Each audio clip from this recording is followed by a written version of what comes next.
Hello and welcome to the official first episode of Anime Figure Archive. I'm Senpai and today we are taking a look at the Rem Japanese Doll. This is a collaboration between NEX, which is Furyu's premium brand, and Yoshitoku, which is Tokyo's oldest doll manufacturer. They've been around for over 300 years. NEX is responsible for all the PVC elements you see of this figure, and Yoshitoku is responsible for this handmade kimono. If you would like to know more about the Japanese doll lineup, we have a ton of in-depth reviews that you can see on screen, and I highly recommend our rip-off video where we take a deep dive into our perceived value of these dolls. TLDR though, we can only really justify about 70,000 yen of perceived value in this lineup, which makes the MSRP of 147,400 yen a tough pill to swallow. Back in 2021, when this released, that was the equivalent of $1,350 USD. Thankfully though, for the community, these are not retaining their value and has a current market price of around 111,980 yen, as you can see on AmiAmi for secondhand. And for this doll right here, I was actually able to buy her back in 2023, broken and used, for only $730 USD.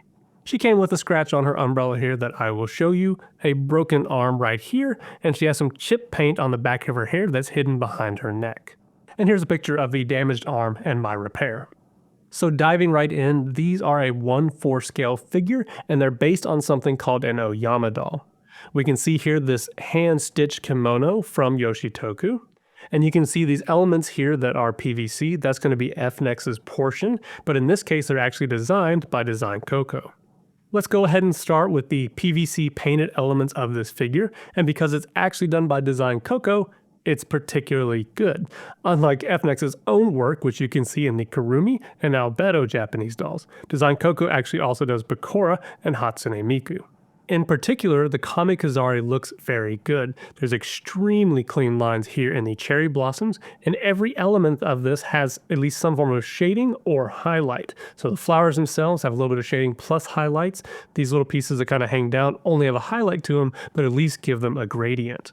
The hair is also very cool. This is a translucent piece, and in it they've gone through with the sky blue of her hair color, as well as some dark areas for the top and coming down to the back.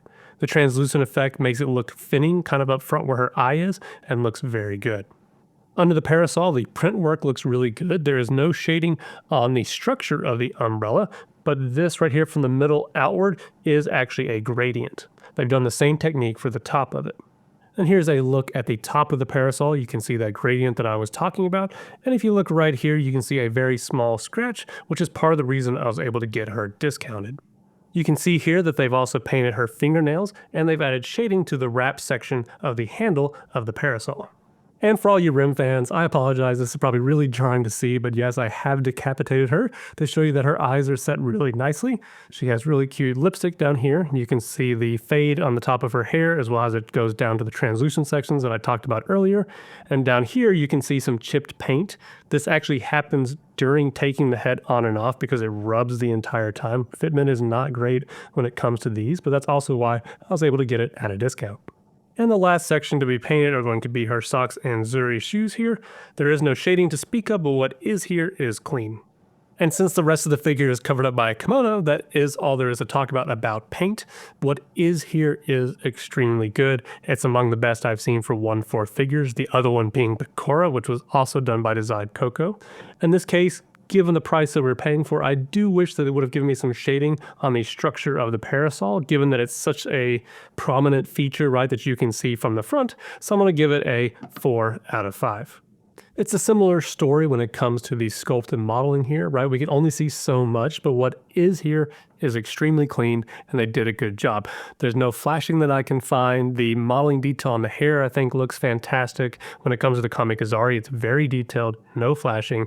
The only real gripe I can give them is that the fingers look a little clumped together, and although there's not a lot here, what is here I think is extremely good, so I'll go ahead and give it a 5 out of 5.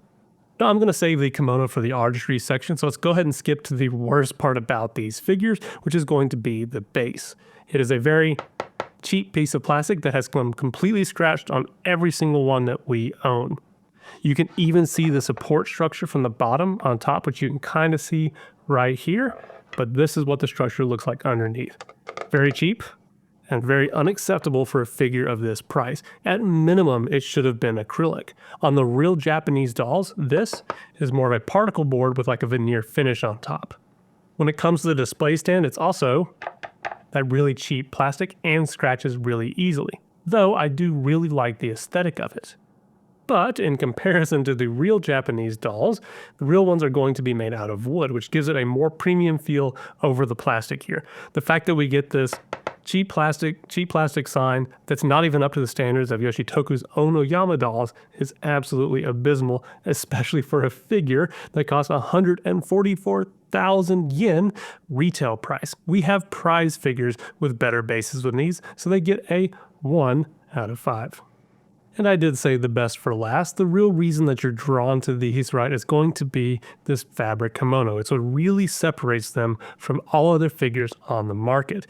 And with this, Yoshitoku has always done an absolutely fantastic job. On every single doll that we own, the fitment, the finish is completely perfect. There's never been a stitch out of place. There's never been anything coming unglued or unraveled. Oyama dolls tend to represent kabuki theater, and you can see here that Rem has 2 kimonos. This is usually done because between scenes they can just change out of them and change wardrobes. So you can see here the outer layer is going to be a red kimono, and her inner layer is a sky blue one. I'm going to go ahead and spin her to the back. The only embroidered fabric on these Japanese doll collabs is always on the obi. This is not true for actual Yoshitoku dolls. Any of the fabrics could be embroidered, it just depends on the level that you're buying. On my 40,000 yen Oyama doll, the outer kimono, all that fabric is embroidered. As for the rest of these elements, these are all printed. And they're printed on fabric that might be the same and just dyed a different color. So for example, the blue fabric as well as the red fabric are just dyed differently, but they're the same base fabric. Every Japanese doll has some form of gold foil paint that is outlining some aspect of the kimono, which you can see in this flower here. As beautiful as this kimono is, I do think it is the weakest of all the Yoshitoku dolls that we own, and in particular because a lot of the elements, particularly like you see up here, start looking like they're low resolution, right? They don't have that gold foil outline to kind of hide some of that fuzzy nature. Now, amongst all the Japanese dolls that we have, a unique element to Rem is actually this sash that she has. Most of our other dolls have really elaborate obi bows that kind of hide this area. But it's made of this really soft and thin textured fabric. And it's very covered on Rem, but there is a real rope obi-jime. Another element that makes Rem's kimono weaker than the other Japanese dolls is simply that we get less of it. You can see she is wearing an implied 2 kimonos, right? One blue, one red. But if we lift up here, you will not see a blue kimono. On many of the other dolls, they either have a partial piece kind of this kimono, or if it's like Bakura, they have the entire thing. But even with those gripes, the kimono is still absolutely stunning, and it's arguably the reason that you buy these in the first place. And even though it's lesser than all the other Japanese dolls that we own, this combined with the fact that she has this beautiful parasol, this kind of pose that she has going, I think artistically is absolutely stunning. And so I'm going to give her a 5 out of 5. And then we get to value of these, which in our opinion is abysmal. If you've seen our channel and if you watch those videos, you know what our opinion is. But in short, we only perceive about 70,000 yen worth of value here because here is a look at a real Yoshitoku Oyama doll, which has a far more elaborate kimono, much more embroidered work. We've got a better base and a better displayed name card, and all of this is made to order and only costs 40,000 yen. Combine that with the fact that most bunnies have a perceived value of around 30,000 yen and have more elements to them, right? Because they have the bunny suit and maybe some accessories. Or you have one force like this Taiho here that has a beautiful acrylic base and tons of elements going on here and detail that's only 36,000 yen. It just becomes hard to justify 140,000 yen for this. And because of this, we will always give these a value of 1 out of 5. I would never say don't buy them because I know the value of them to a collector, right? I am one of those people that buys these. I just highly recommend waiting to at least get them on sale or used on the secondhand market.